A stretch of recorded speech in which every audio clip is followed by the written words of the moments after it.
in today's reality of overstimulation, especially in the media space, that you do need to have something that is attention grabbing.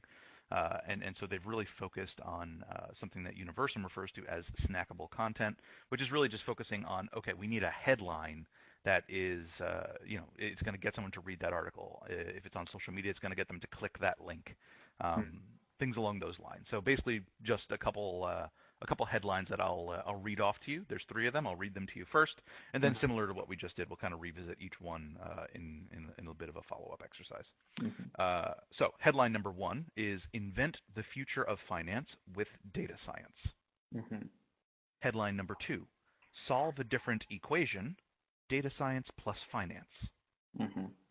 And headline number 3, Disrupt Wall Street with Data Science. So now that you've heard all 3, anything jump out at you, positives or negatives? So I want to call out, so can I criticize all 3 of them, if you don't mind? So even using the word data science is a little less meaningful to people who actually work in the field. So if you think about data scientists today, most of them come from so many different varied backgrounds, right? So primarily, a lot of them are actually statisticians or people who work in statistics-related fields like astrophysics or things like that, and then they come and work on it.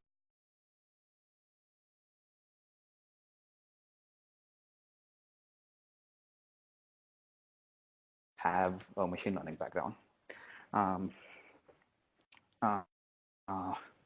Machine learning, artificial intelligence background. So that was my primary concern with all 3 of them. Disrupting is also sort of an overused term, in my opinion. A lot of new firms try to disrupt the space that they're in, but then depending on the structure of the firm, they can only get so far, and really they get judged on whether they're overselling the promise of their product or not. So it's definitely an overused term, and I don't think it should be used in the context of trying to attract talent to the company, because I feel like people will scrutinize the company a lot more if you use terms like disrupt. And also sort of, it depends on what kind of message the company wants to send, but it's also sending a message about what sort of firm the company is. Essentially is saying, we are completely going to abandon the idea of working with the incumbents, which is not always good, right? So there is definitely a lot, as I said earlier, even if you are situated in Silicon Valley or New York and primarily concentrating on the technological space, you will definitely need the expertise of Wall Street if you want to disrupt Wall Street, because there's a lot of built up expertise over the years in that place, and it's an institution for a reason. It's not, it didn't just get there. No, I think it's a fair point. I do think it's an environment where you need to follow before you can lead. Yep. Yeah. Okay, so, cool. Yeah. All right, and so let's kind of revisit each one. Yeah, sure. Let's kind of revisit each one. First thing I'll ask is just level of interest. Like when I read it off, scale of 1 to 10, the first one, Invent the Future of Finance with Data Science. How interesting did you find that on a 1 to 10 scale? So that was definitely very interesting to me. So about, I want to say an 8. Essentially, I liked the idea of inventing the future, and inventing the future in a domain that I like and I am interested in. So invent the future of finance, I think, is the most interesting part. And then with data science, track it down a little bit, because I think, as I said before, I have issues with the term data science for this specific audience, at least. Okay. So, and if you saw this as like a headline or a clickable link, would you feel compelled to potentially learn more? Yeah, I think so. Okay. And do you think it would be a powerful enough statement to actually get you to look at this, like, and the company that's posting it through like kind of new eyes, like, okay, wow, this actually does pique my interest for this as a company that, yes, from an employment perspective. Yep. Okay, cool. All right. And all right, and then how about statement number 2? Solve a different equation, data science plus finance. How about that one on an interest rating of 1 to 10? Maybe 5 or 6 because even though I work primarily in machine learning, and there are a lot of equations, I don't necessarily solve equations on a daily basis. Equations reminds me a lot of chemistry and physics for some reason. So, and the link between those and finance, I think, is incredibly tenuous, and that doesn't necessarily interest me as much as the first one did. Yeah, so that's my primary take on. So maybe save this one for when they're trying to hire mathematicians instead. Yeah, probably. Okay. Compelling enough to make you want to learn more? Maybe not.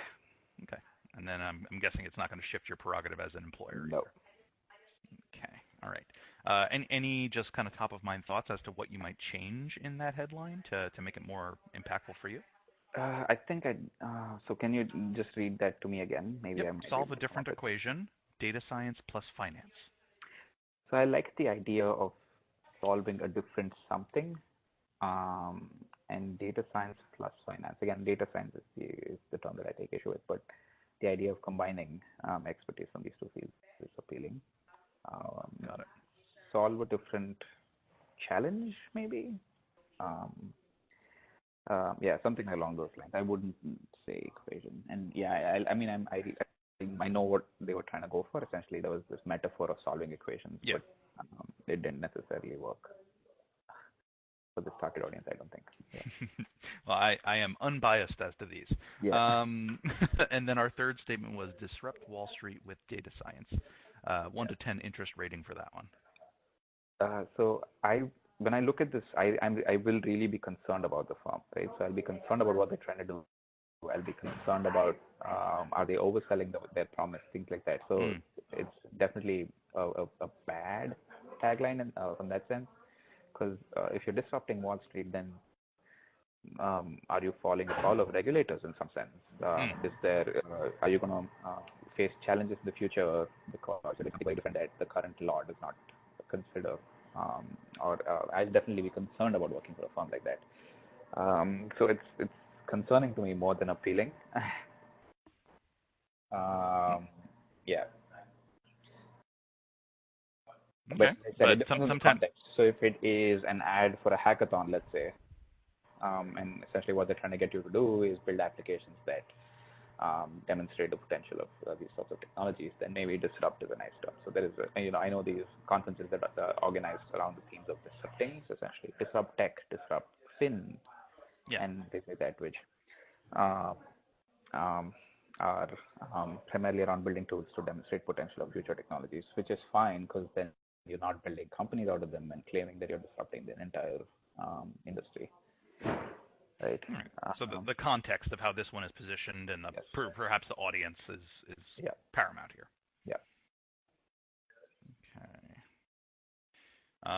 Now that being said, even though you're perceiving it as in a potentially negative light, that doesn't necessarily mean that you're not going to click on it to read more. So yes or no? Would you look more into it? I might actually click on it. I don't think it shifts my perspective in favor of working for this employer. Maybe something along the lines of disrupting the future of finance, because in that case, you are not necessarily making a very strong statement about promising something that you can't deliver on, essentially. And I've seen that term used before, so it might not be entirely original, so that might be a problem, but something along those lines. It's so hard. I mean, I have some stock and standard decks that I share with some of my clients that show them, half of the Fortune top 100 that have all used almost the identical same tagline in the past 18 months.